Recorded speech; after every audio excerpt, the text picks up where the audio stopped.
Every morning I take a walk with Zuma, and we love walking this time of year in the gardens and the parks. So yesterday we were in Lobmore Country Park enjoying a walk with our friends on our health walk, and then this morning I thought, I've got to go back to see how the sensory gardens coming on in Radipole Park, and I'm sitting in the little gazebo they've got here, and it's wonderful.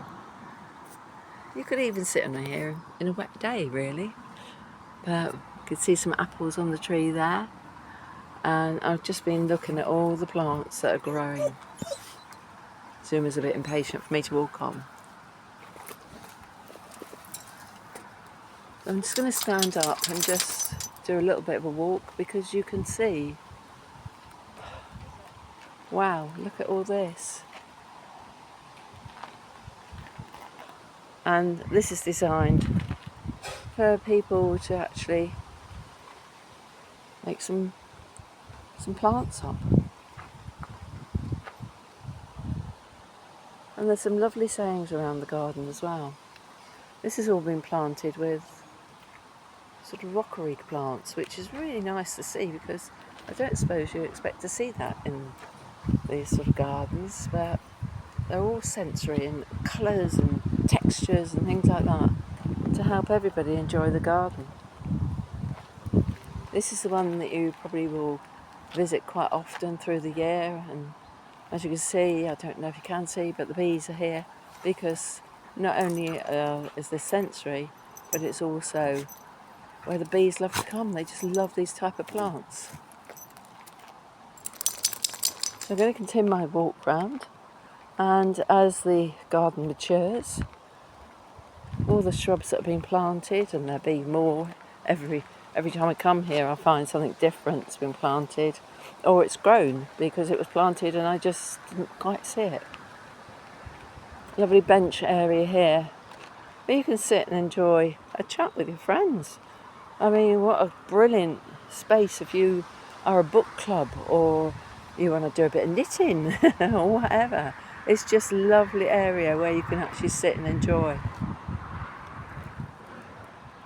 And it really does give you a feeling of nature. We've got a bug box here. And the bin's just down there, should you visit the garden and wonder where the bin is. It's just through there. This is going to be busy later, where people playing petanque. I love the colours here. The colour combinations are outstanding. And you'll find information around there. And there's a quote there from Audrey Hepburn. I have this growing in my garden, and I can tell you, if you want bees in your garden, plant this. So we're going right the way round. Grasses, I mean the grasses, they just are so lovely to just touch as you walk by with your leg. And I don't know the names of all these plants because I'm not actually a gardener, I just love gardens. And oh wow, and this is something new, it's bees, a frame for bees. That'd be perfect for any birds to perch on, and it makes a lovely addition to the garden. Yeah, more bees and insects that work along here. They love these plants.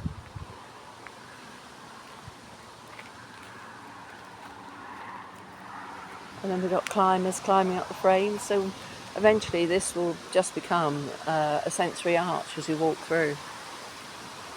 Oh, I love the robin up there.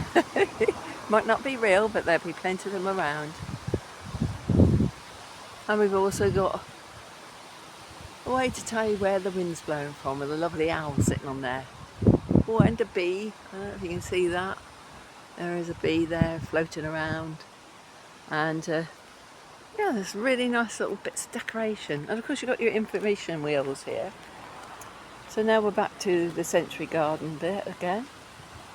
And you can see it's really looking beautiful.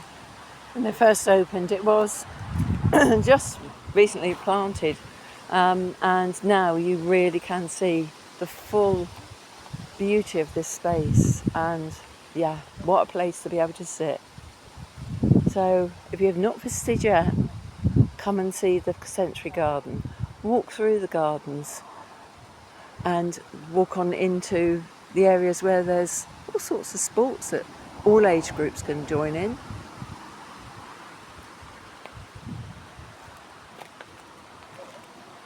We got bike racks here for the bikes, people that ride their bikes, so you can actually pop your bike there and be quite safe. And obviously the big car park. And then today I noticed they put in the disabled places, so that helps people that can't walk so far but want to come and enjoy the gardens, because it is absolutely beautiful.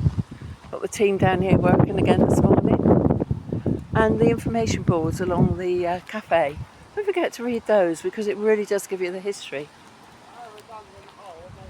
Also these information boards throughout, they tell you where you are, what you can find, and all sorts of things like that.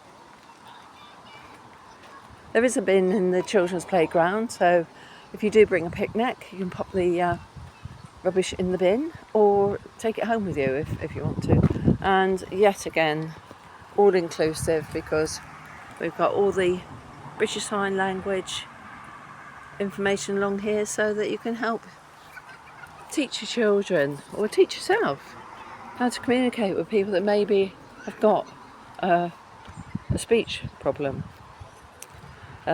It tells you all the sorts of things that you can do in the park. And yeah, I mean, there is just so many things to actually, enjoy. And as I say, it is for the whole community.